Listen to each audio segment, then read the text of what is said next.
오늘 말씀의 제목이 청년의 때라는 것인데, 그래서 아이고 이건 나하고는 상관이 없나 보다. 그래 일찍 가신 분이 혹시 계신지 모르겠어요. 그래서 여러분들 청년이 몇 살까지인가 다시 한번 말씀을 드려야 되겠어요. 우리 청년은 우리 지자체에서 규정하는 청년이 지역마다 조금씩 달라요. 서울은 아무래도 젊은 애들이 많아서 그런가 29살까지 청년이라고 되어 있고, 부산 34살, 그리고 대부분 다른 지역들을 보면 전라북도를 포함해서 대부분 많은 지역에서 39살까지 대한민국 지자체에서는 청년이라고 합니다. 그러니까 청년들한테 주는 지원 혜택 뭐 이런 것들도 있고, 그래서 나이 규정을 이렇게 39살까지 했어요.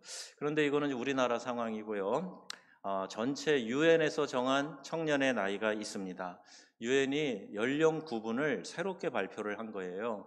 어떻게 됐는가? 저 KBS 자료인데요. 유엔이 정한 청년 제일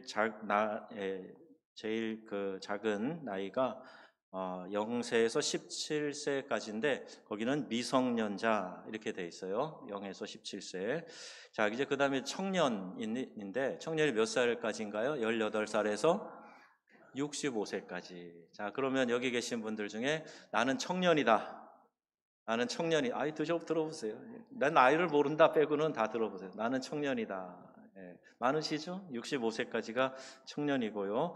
66에서 79세까지가 뭐예요? 이제 중년이에요. 79세까지. 그럼 나는 중년이다.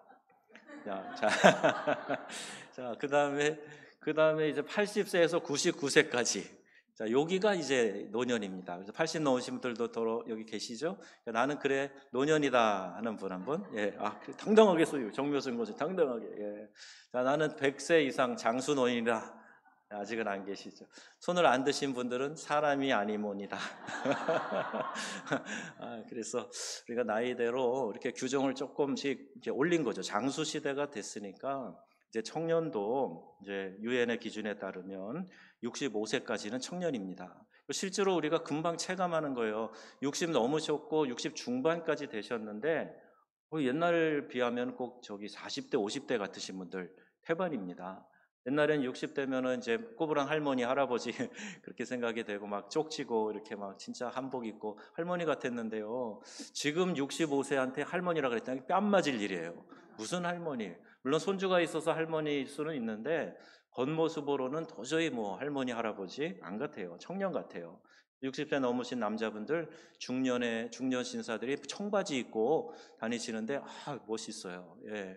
그 제가 말씀드렸죠. 저기 이제 프랑스에 가서 이렇게 뒤에서 이렇게 보면 빼딱구두 이렇게 높은 구두 힐 있는 거 신고 가시고 뒷모습을 봐가지고는 한 40대, 50대 그래가지고 이렇게 다가가서 보면은요 할머니예요. 완전 할머니. 그러니까 한 80 넘으신 할머니가 굽인 높은 힐을 신고 다니시더라고요. 멋있어요. 그러니까 우리도 이제 그런 모습으로 점차 되어가는 것 같은데요.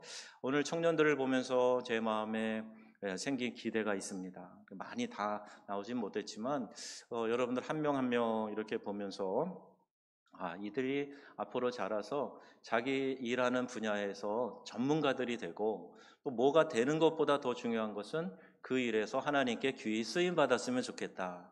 그런 마음이 있어요. 자기 직업을 통해서 하나님께 영광 올려드리고 그 일의 전문가가 되어서 아주 뭐 누가 찾아도 이 사람이 제일 실력 있고 이 사람이 제일 성실하고 그런 인물들 다 되시기를 축복합니다. 오늘 예배 나오신 분들은 2배로 복이 임하기를 축복합니다. 그 독일의 어느 학교 교장 선생님이요 학생들에게 다가가서 먼저 정중하게 인사를 하더라는 거예요. 어린 학생들인데 선생님이 교장 선생님이고 또 가셔가지고 아이들에게 이렇게 아주 공손하게 인사를 해요. 그래서 저도 어저께 이제 어느 청년에게 문안 인사했어요. 소식이 궁금해가지고 어떻게 지내느냐 이렇게 연락을 했는데 뭐 어른이라고 연락을 먼저 못할 것도 없고 먼저 인사 못할 것도 없고 하면 좋죠. 그런데 이 교장 선생님은 철학이 있었어요. 왜 선생님 먼저 이렇게 아이들에게 다가가서 더 공손하게 인사를 하십니까? 물었더니 나는 학생들에게 인사하는 것이 아니라 장래 이들이 자라서 훌륭한 인물이 된 그 사람에게 인사하고 있습니다. 이런 의미로 설명을 한 거예요. 물론 한 인격을 존중해서 인사하는 것도 있지만 그 안에 담겨져 있는 이들의 미래, 이들이 어떤 훌륭한 인물이 될 가능성이 있다 하는 생각 때문에 미리 바라보고 그들을 그렇게 공손하게 대하며 인사하셨다는 거예요. 그런데 참 재미있는 것은 그 인물들, 여러 명 훌륭한 인물들이 나왔는데 그 중에 한 명이 우리가 잘 아는 마틴 루터 종교개혁자가 있어요. 이렇게 훌륭한 선생님 밑에서 자라서 교육도 더 잘 받았겠지요. 미국 독립에 중요한 역할을 한 사람들이 대다수 청년들이었다는 거 아십니까? 그러니까 청년들이 의지를 가지고 또 그들의 순수한 열정을 가지고 아주 위대한 일들을 많이 일으켰어요. 그장 칼뱅이 종교개혁할 때 그가 썼던 기독교 강요가 아주 중요한 역할을 했습니다. 기독교 신학에 대해서 성경을 바탕으로 해서 아주 꼼꼼하게 기록한 마치 조직신학 책과 같은 그런 책이에요. 한 권이 아니라 이렇게 전집을 쭉 썼는데 그때 장 칼뱅의 나이가 27살입니다. 우리 청년들 27살 넘은 사람도 많이 있잖아요. 27살 그 젊다고만 생각하고 어리다고만 생각했는데 유럽의 기독교를 한 바퀴 뒤집어 놓을 만한 그런 종교개혁의 불씨를 제공한 게 그 젊은 청년 장칼뱅이었던 거예요. 훈민이 몇 살? 29? 7살, 딱 27살. 똑같네요. 어저께 그저께 찬양 인도하고 기도 인도하는 거 보면서 깜짝 놀랐어요. 우리 교회 신학생이 왔나? 그런 생각을 했어요. 훈민이는 미술을 전공했어요. 애니메이션 쪽 잘하는 친구인데 그림을 아주 잘 그립니다. 나중에 그림 한 점 나를 주길 바래요. 그림을 제가 가끔 사기는 하는데 요새 들어서 주는 사람이 없어요. 그래서 그림을 잘 그려서 하나 주면 내가 이제 목양실에 걸어놓고 오는 손님마다 설명을 하려고 이제 그럽니다. 누가 그린 건데요. 제가 어느 우리 교회 집사님 그림 하나 사다가 여기다 놔두고요. 손님 올 때마다 그거 설명해요. 우리 교회 모 집사님이 그리신 건데요. 해서 여러분들이 그렇게 꿈을 꾸고 젊은 시대에 하나님께 영광을 돌릴 내 인생은 어떤 건가 생각해서 오늘 우리 이렇게 감사하면서 글 적어낸 것처럼 내 인생의 데스티니를 발견하고 그 인생에 하나님의 귀한 영광을 올려드리는 사람들이 되시기를 바랍니다. 세계 11개 나라 젊은이들의 의식을 조사했어요. 그리고 그 통계를 냈는데 안타깝게도 우리 대한민국의 젊은이들이 사회에 대한 만족도가 제일 낮았어요. 11개 나라들 어떤 나라든가 보시면 자, 만족스럽다. 우리 사회에 대해서 난 만족한다에 대해서 대한민국 청년들은 17%만 만족을 합니다. 17%. 그리고 일본은 오히려 51%, 미국 청년들은 63%. 미국 사람들은요, 자기 나라에 대한 이 자부심이 막 대단해요. 어떤 때는 좀 무례할 정도예요. 그래서 뭐 버릇없어 보이고 그러는데 아무튼 뭐 미 합중국에 대한 그들의 자부심 63%, 영국 48, 독일 74, 싱가폴 리콴유 총리 이후에 싱가포르는 이제 세계 선진국이 됐죠. 이제 94.8%, 중국은 55.6%. 이렇게 젊은이들이 내가 살고 있는 우리나라에 대한 만족도가 한국에 왜 이렇게 낮아요? 그러니까 이게 참 젊은이들이 꿈을 키우고 하는 데 있어서 중요한 장애물이 될 수 있겠다는 생각도 해봅니다. 우리나라 젊은이들이 사회에 대한 이렇게 높은 불만, 이런 것들은 분명히 이제 장래의 전망에 대해서도 낙관적이다 이렇게 생각할 비율이 높지 않겠죠. 자연스럽게 그렇게 연동되지 않겠습니까? 그래서 젊은이들에게 민족과 사회와 교회와 또 가정에 장래가 달려 있다고 하는데 그런데 이런 통계를 보면은 참 염려가 되는 거예요. 장래가 그들 손에 달려 있다 그러는데 정작 자신들은 꿈을 키우지 못하고 가능성이나 긍정적인 사고가 아니라 오히려 우리나라가 참 안 좋다 이렇게 생각하는 사람이 더 많으니까 이게 얼마나 큰 염려거리입니까? 청년의 때는요 가장 원기왕성하게 자신의 인생을 살아가는 이제 그러한 때입니다.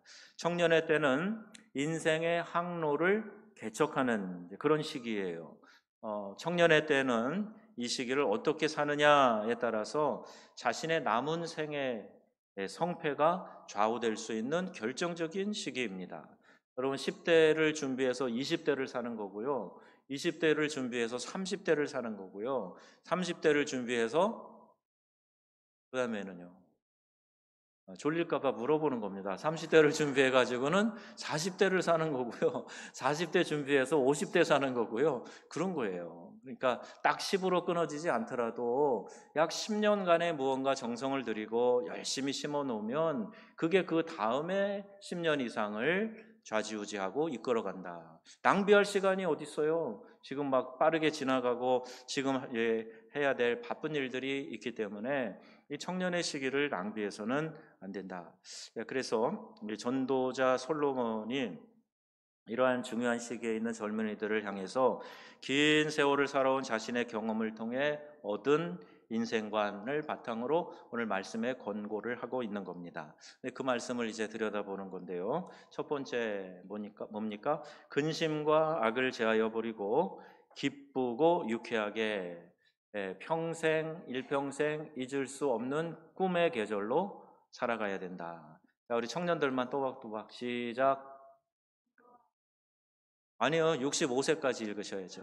자, 시작. 근심과 악을 제하여 버리고 기쁘고 유쾌하게 일평생 잊을 수 없는 꿈의 계절로 살아가야 한다. 시간은 지나갑니다. 그런데 잊을 수 없는 꿈의 시간으로 삼으셔야 된다. 젊은이는 그 피가 뜨겁고 힘이 넘치는 반면에 좀 불안하죠. 안정감이 없고 또 좌충우돌하는 거, 이게 단점이에요. 그러므로 장래에 대한 근심이 많으며 충동감에 의해서 쉽게 그 마음이 죄악으로도 기울어질 수 있다. 그래서 여러분, 인생의 경험이 풍부한 솔로몬이 이를 경계하면서 근심으로 내 마음에서 떠나게 하며 악으로 내 몸에서 물러가게 하라. 그러니까 악을 택하면 안 된다. 죄를 선택하면 안 된다. 그것이 물러가도록 해야 한다. 이렇게 교훈하고 있는 겁니다.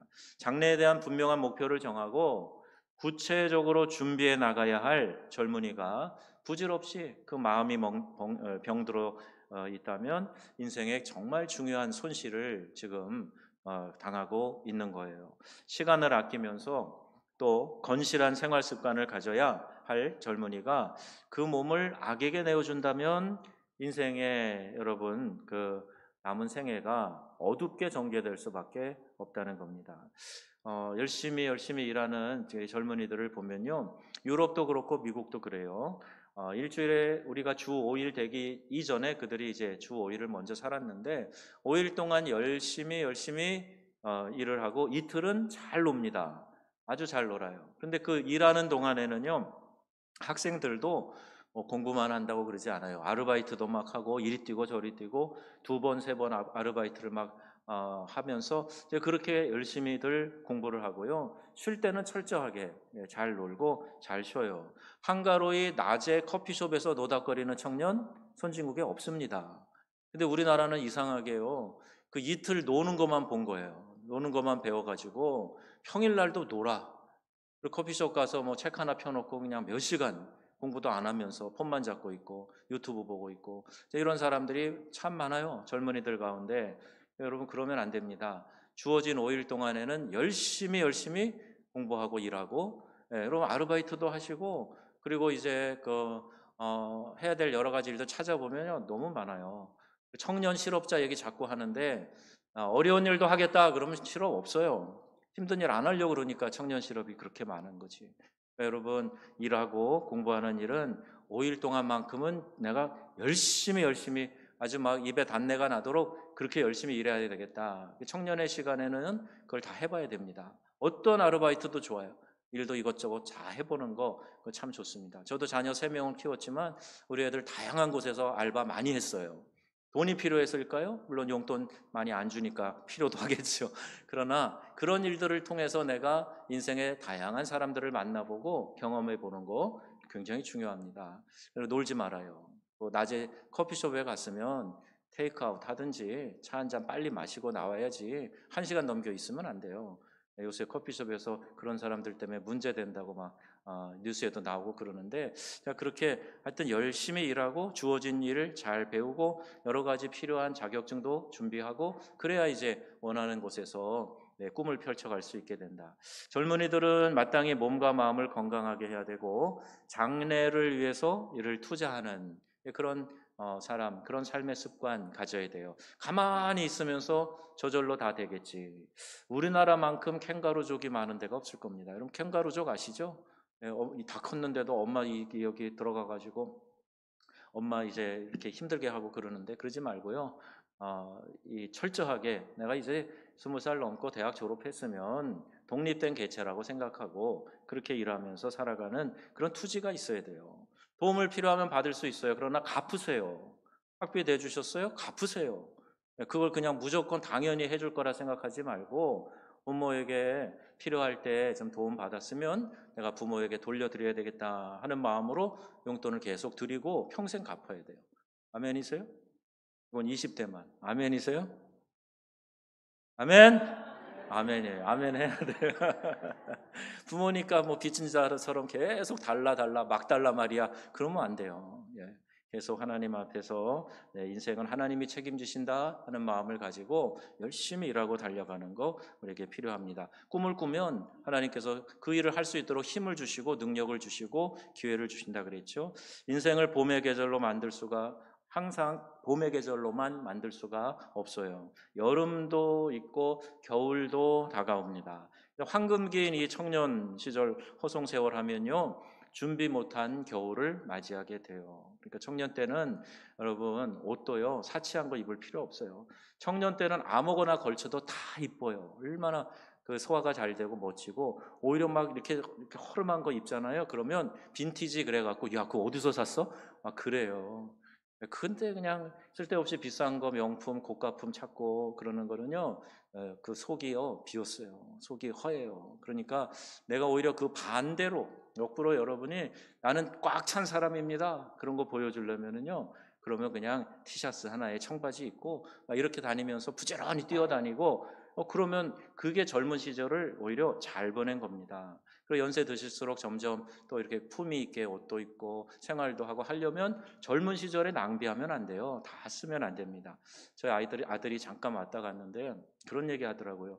요새 한국 사람들이요, 특히 젊은이들 통장에 돈 100만 원도 없어요. 다 탈탈 털어서 쓰고요. 융자 받아서 쓰고요. 쓰는 건 잘 쓰는데 현금 가진 사람 돈 100만 원, 200만 원도 없어요. 그러는 거예요. 그래서 여긴 아닌가요? 그래서 제가 그래? 깜짝 놀랐어요. 여러분 미래를 위해서는 잘 저축해 놔야 돼요. 그리고 돈뿐만이 아니라 내 모든 것들을 지금 잘 준비해서 쌓아놔야 그래야 여러분들이 이제 중년 되고 노년 되고 그러면서 그 원하는 대로 그렇게 살아갈 수 있게 된다. 가나안 땅을 정탐하고 온 10명의 정탐꾼 가운데 2명이 하나님이 우리와 함께 하시면 그들은 우리의 밥입니다. 여호수아와 누가 그랬어요? 갈렙이. 하나님이 약속하신 그 땅 우리가 올라갑시다. 그 땅을 취합시다. 그들은 우리의 밥입니다. 우리가 먹어 치울 대상이지 두려워 떨 대상이 아닙니다.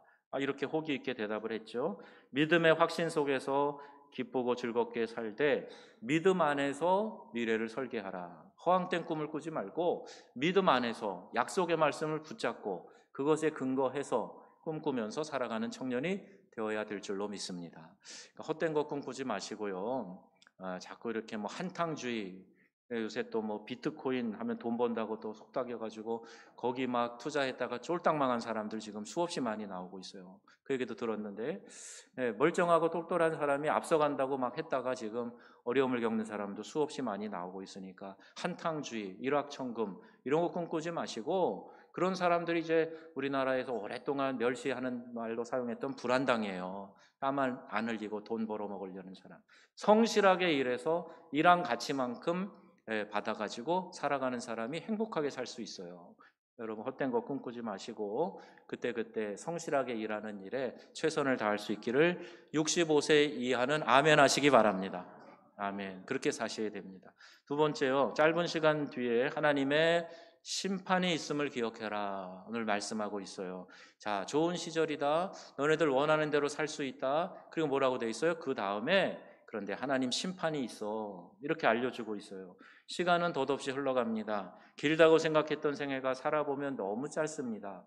제가 요새도 느끼는 건데요. 월요일 잠깐 오늘 좀 쉴까? 그러면 금방 수요일이에요. 오늘 예배 있네. 예배 준비해야지. 수요일 지나고 나면 바로 주일이 돼요. 왜 이렇게 시간이 빨리 가는지 모르겠어요. 시간이 참 빨리 갑니다. 그래서 여러분, 이런 시간의 흐름 속에서 시간이 내 것인 줄 알고 살지만 알고 보면 시간도 하나님의 것이에요. 하나님이 우리에게 맡겨주신 거거든요. 내 거라고 생각하면 내가 좀 방만하게 경영하거나 느슨하게 해도 괜찮겠죠. 근데 시간은 모든 인류에게 똑같이 하루 24시간 동일하게 평등하게 주셨어요. 그걸 어떻게 가지고 관리하느냐, 어떻게 시간의 청지기로 살아가느냐, 그 우리의 몫이에요. 내 게 아니라니까요. 내 마음대로 쓰면 안 돼요. 하나님이 원하시고 기뻐하시는 대로 시간과 물질을 사용할 수 있어야 된다. 그래서 바울은 에베소 5장에 말씀합니다. 세월을 아끼라. 때가 악하니라. 세월을 아끼래요. 시간을 절약해서 쓰라. 그렇게 말하고 있어요. 젊은 시절은 한번 가면 또다시 오지 않습니다. 그러므로 바울은 세월을 허송세월하는 자를 가리켜서 어리석은 자요 이렇게 이야기하고 있어요. 시간을 아끼는 사람을 가리켜서 지혜로운 자라고 그렇게 하고 있습니다. 젊은 때 세월을 허비한다면 육체와 또 세상만을 위해서 잘못 허용한다면 시간이 지나서 언젠가 우리가 다 하나님의 심판대 앞에 서게 됩니다. 지난 겨울에 제가 기도원에 갔다 올 때, 제가 주로 2월 이때쯤 가잖아요.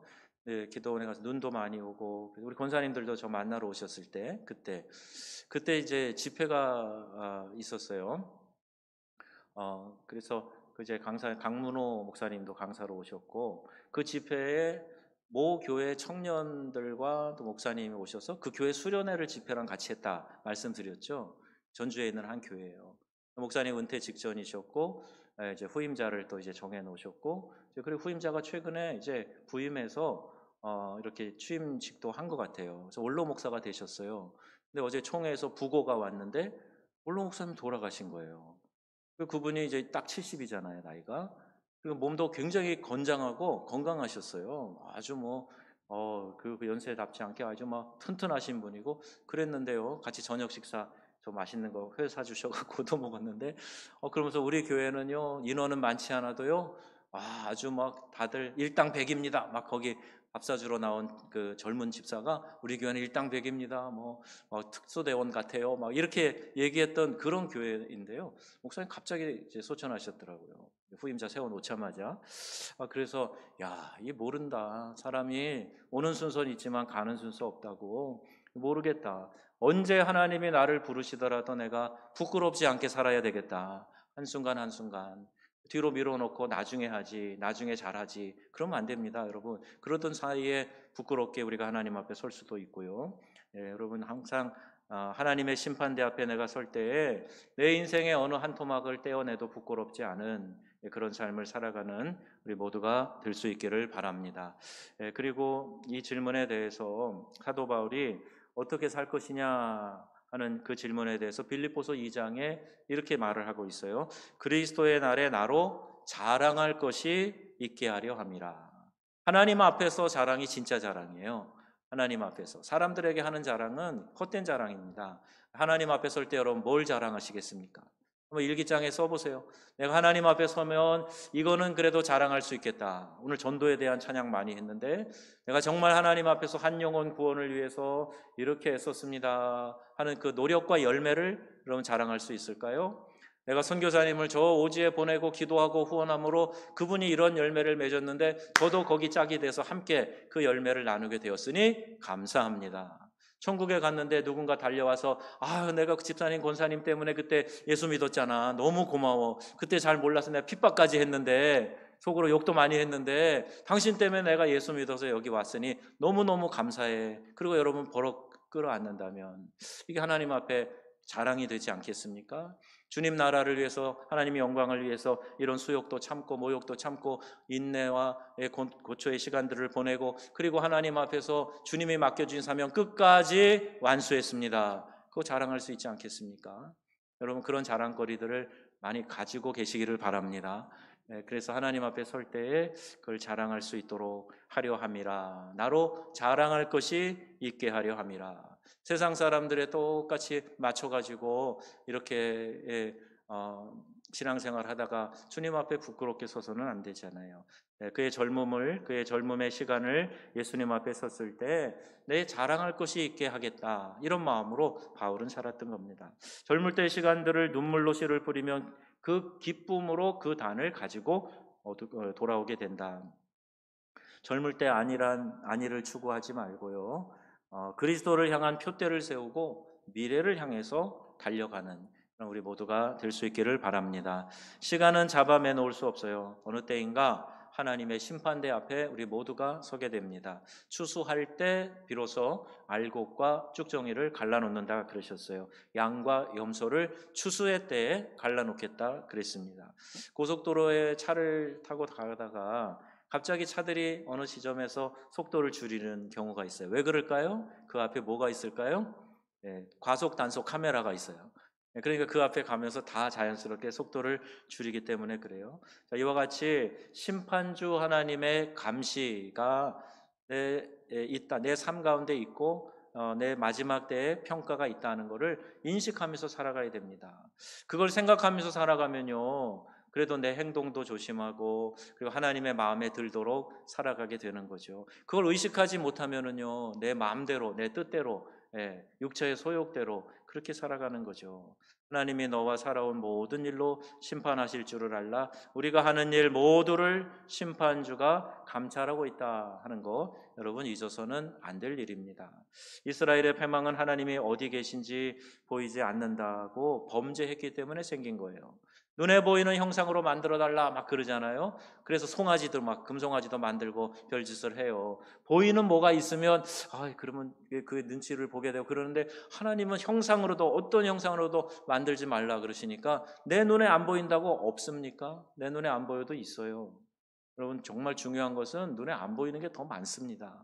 근데 하나님이 눈에 안 보이니까 마치 이들이 방자히 행하면서 이렇게 죄악을 가까이 하고 눈에 보이는 우상을 섬기고 가까이 있는 사람들을 의지하고 인간적인 방법으로 하나님의 말씀을 어기고 이런 일들이 일어나게 됐던 겁니다. 우리의 생활은 늘 하나님 앞에 있다. 그래서 요셉은 애굽의 타국에 팔려갔어도 내가 하나님 앞에서 어찌 이 큰 죄악을 범하리요 그랬어요. 여러분, 입장을 바꿔놓고 생각해 보세요. 요셉 억울하잖아요. 사랑받는 막내 아들이 형들이 미워해서 팔아먹었어요. 죽이려고 그랬어요. 어느 집에 노예로 갔지만 열심히 일을 했어요. 그런데 지금 이런 유혹에 직면하게 된 거 아닙니까? 살짝 눈 감으면 어쩌면 인생이 풀릴지 몰라요. 은밀한 관계 속에서 어쨌든 안주인이 나를 챙겨주면 더 잘 풀릴지 몰라요. 그런데 요셉이 하는 얘기 보세요. 내가 하나님 앞에서 어찌 이 큰 악을 행하리까? 아무도 없어. 다 내보냈어. 별 유혹을 다해도 하나님이 계시잖아요. 하나님이 보고 계시는데 하나님 앞에서 내가 어찌 이 큰 죄악을 행하리요? 그리고 도망쳐 나갔어요. 그 인생이 꼬이고 망하고 어렵게 될 것처럼 보였으나 그러나 결국 하나님은 요셉을 애굽의 총리 삼으시고 이스라엘 전체 민족을 구원하셨습니다. 여러분, 하나님 앞에서 살아가는 저와 여러분 되기를 바랍니다. 하나님이 안 보고 안 들으시는 것이 아니라 오래 참고 기다리시는 거예요. 하나님이 보고 계심을 믿고 항상 하나님 앞에서 행하는 사람은 하나님의 심판을 명케 되었다 하는 사실을 꼭 기억하시기를 바랍니다. 자, 그리고 청년의 때에 창조주 하나님을 기억하라 그랬어요. 집을 세우려면 기초를 든든히 해야 되죠. 나무가 자라려면 뿌리가 깊어야 됩니다. 사람도 마찬가지입니다. 내 자신의 뿌리를 잘 기억해야 돼요. 나에게 누가 생명을 주었는가? 이사야 64장 8절 말씀이에요. 64장 8절에 보면 하나님의 손에 의하여 피조된 피조물임을 잊지 말자 그랬어요. 하나님이 나를 만드셨단 말이에요. 그것도 이 백성은 내가 나를 위하여 만들었는데 나를 찬송하게 하려 함이라 말씀하시죠. 창조의 목적을 명확하게 가르쳐주고 계세요. 근데 하나님을 높이고 하나님을 찬양해야 될 사람들이 창조의 목적도 내버리고 나를 높이고 나를 찬양하면서 살아가고 있으니 이게 우상 숭배 아닙니까? 여러분, 나를 찬양하는 일에서 속히 돌이켜서 이 세상 풍조 따라가면 그렇게 할 수밖에 없어요. 그런데 속히 돌이켜서 하나님을 진정으로 찬양하고 예배하는 우리 믿음의 권속들 되시기를 바랍니다. 우리 하나님에 의하여 지음받은 피조물이다. 또 창조주 하나님의 뜻에 따라 지음받았다. 그러므로 창조주 하나님의 뜻에 따라 쓰여지는 인간이 되어야 된다. 어제 말씀이 그거였는데요. 내가 그래서 그렇게 쓰임 받을 때 가장 영광스럽고 능력 있는 삶을 살게 된다. 그제 제가 청년들 수련회 때 한 얘기입니다. 내 일생이 하나님의 손에 달려있기 때문에 나의 건강과 생명과 그리고 축복 모든 것이 하나님의 손 안에 있습니다. 그러므로 겸손히 여러분 주의 뜻에 순종하시기를 바라고요. 나를 만드시고 존재케 하시고 구속해 주신 하나님 기억하고 하나님께서 이렇게 하셨다 하는 것을 인정하는 일이 매우 중요하다. 여러분 우리 젊은이들은 그런 말 잘 안 하지만 우리 신앙의 어르신들 보면 하나님 다 하셨어요 이런 얘기들 많이 해요. 인생의 경험을 하다 보면 정말 이건 내 힘으로 된 게 아니야, 하나님이 이루셨어 하는 일들이 참 많습니다. 청년회 때 꼭 기억하셔서 하나님이 내 인생의 모든 것을 관여하시고 이끌어 가신다는 사실을 꼭 기억하시고 기억할 뿐만이 아니라 입술로 고백하실 수 있기를 바랍니다. 나의 나 된 것은 하나님의 은혜다. 지금 이만큼 이렇게 살아가는 거 하나님의 은혜다. 앞으로도 활짝 열리고 더 잘 되게 될 줄로 믿습니다. 하나님의 은혜로. 자, 그걸 고백을 하고 선포하시라는 말이에요. 창조주 하나님을 기억하라. 우리를 건져주시고 멸망에서 허우적거리는 우리를 건져내셔서 동행해 주시는 그 하나님을 기억하라. 저는요 우리 젊은이들이 친구들한테 나 예수 믿어, 나 하나님의 그 은혜를 알아, 하나님 참 나를 많이 사랑해 주셔서 이런 얘기를 청년들이 한다면요 그 울림이 굉장히 클 것 같아요. 여러분 친구들한테도 부끄러워하지 말고 그렇게 얘기를 해보세요. 하나님이 나를 사랑하신다 하는 사실이 막 피부에 와서 느껴지게 될 겁니다. 요한복음 15장 1절에 보면요 포도나무와 가지의 비유로 이야기를 하시는데 가지가 나무를 떠나서는 살아갈 수가 없어요. 근데 내 아버지는 농부고요 나는 참 포도나무라고 예수님 말씀하시고 그 포도나무에 붙어있는 가지가 우리들이라고 말씀하고 있어요. 가지가 나무에서 뚝 떨어져 나갔는데 무슨 열매를 맺어요? 바짝 말라서 이제 사람들이 모아다가 불태워 불쏘시개로 쓰는 거예요. 하나님을 떠나면 절대 만족이 없다. 자, 여러분 꼭 하나님 안에서 믿음의 푸르고 푸른 나무가 되시기를 바랍니다. 그래야 많은 열매를 맺게 돼요. 하나님을 기억하라, 창조주 하나님을 기억하라 말씀하시고 하나님의 뜻대로 살아갈 때 하나님을 먼저 기억하게 될 때 하나님이 그런 은혜를 베풀어 주신다. 마지막은 하나님을 위해 봉사하라는 겁니다. 이 젊음을 누구에게 무엇을 위해서 내가 쓰면서 살겠는가? 언젠가는 내가 나의 앞날을 위해서 이 생애의 방향의 그 표대를 결정해야 되는데 여러분 죄의 종로로 타지 말고 하나님의 귀한 도구로 쓰임 받을 수 있으면 좋겠어요. 그래서 그걸 놓고 여러분 기도하시고 하나님 나를 어떻게 사용하시든지 하나님 꼭 붙잡아 주세요. 그리고 나를 사용하여 주옵소서. 쓰임 받는 게 얼마나 큰 영광인지 몰라요. 유튜브에 금요일 설교 한번 다시 들어보시고 하나님께 쓰임 받는 게 얼마나 위대하고 아름답고 놀라운 일인가 생각하셔서 하나님께 꼭 쓰임 받을 수 있으면 좋겠습니다. 아버지께서 일하시니 나도 일한다. 우리 주님 말씀하셨는데 이 음성을 우리도 듣고 주님을 위하여 내가 이 젊음을 어떻게 멋지게 살아갈 수 있을까 하나님 알려주세요. 깨닫게 해주세요. 그래서 내 젊음의 시간을 하나님께 드리는 일, 또 주님이 나를 통해서 무엇을 하시는지 나의 전생애를 맡기고 내 구상과 생각과 꿈이 아니라 하나님의 계획과 청사진 그것이 내 삶에 이루어지기를 원하나이다. 이렇게 기도하세요. 젊을 때 좀 선교지에도 가서 단기 선교하면서 그 현장도 바라보고 그들과 함께 대화도 해보고 또 이런 많은 경험들 통해서 하나님이 나를 어디에 쓰시고 무슨 일에 쓰시기를 원하는가 내 인생의 청사진을 좀 보여주세요. 우리 교회 간호사들이 많아요. 이제 같이 좀 한번 나가서 우리 교회 또 미용사들도 많아요. 가까운 데라도 가서 그 현장에서 그리스도의 사랑으로 봉사하는 일. 여러분 전도하는 거, 또 우리 말씀대로 이웃 사랑 실천하자고 하는 거, 오늘 우리 예배를 통해서 대표 기도를 통해서 찬양을 통해서 찬양의 멘트를 통해서 엄청 쏟아져 나왔어요 우리한테. 그러면 해야지요. 입으로만 말로만 계속 반복하고 있으면 무슨 역사가 일어납니까? 현장에 나가야지요. 그들을 보고 와야지요. 실제로 가서 손으로 발로 섬겨야지요. 그런 일들을 하게 될 때 하나님이 우리를 사용하시는 겁니다. 말로만 한다고 사용되는 게 아니고 그것을 말로 선포했으면 그것을 실천할 수 있는 그런 믿음의 행동이 있어야 그 말의 역사가 일어나는 겁니다. 여러분 꼭 그렇게 기도하시고 실천하는 성도님 되시기를 바랍니다. 젊은 날에 솟아오르는 힘과 정열을 그것을 허무하고 무가치한 일에 낭비하지 말고 아름다운 젊은 날을 여러분 미래를 위해서 잘 준비하세요. 기도로 심으면 하나님께서 청사진을 그려주세요. 전에 제가 제 파일을 정리하다가 여러 자료들을 봤어요. 그리고 이제 이 아이폰 그쪽에 그 애플에서 죽으면 그 자녀나 누구에게 유산으로 상속할 수 있는 그것을 미리 그 계약서처럼 쓰도록 그런 게 생겼더라고요. 그래서 제가 이제 우리 아이들한테 누구에게 줄까 해갖고 제가 보면서 그래도 모든 자료가 다 갈 텐데 내 컴퓨터에 또 이제 그 클라우드 환경에 있는 저장된 모든 자료들이 갈 텐데 혹 부끄러운 건 없나 이렇게 한번 쓱쓱 스캔도 해보고 이제 그랬는데 거기 보니까요 제 인생 설계에 대한 그게 있었더라고요. 꽤 오래전에 제가 지금 한 30대부터 했는가 30대 뭐하고 40대 뭐하고 50대 뭐하고 이렇게 쭉 적어놓은 게 있더라고요. 근데 거기 보면요 벌써 한 8, 90%는 이루어 가고 있는 거예요.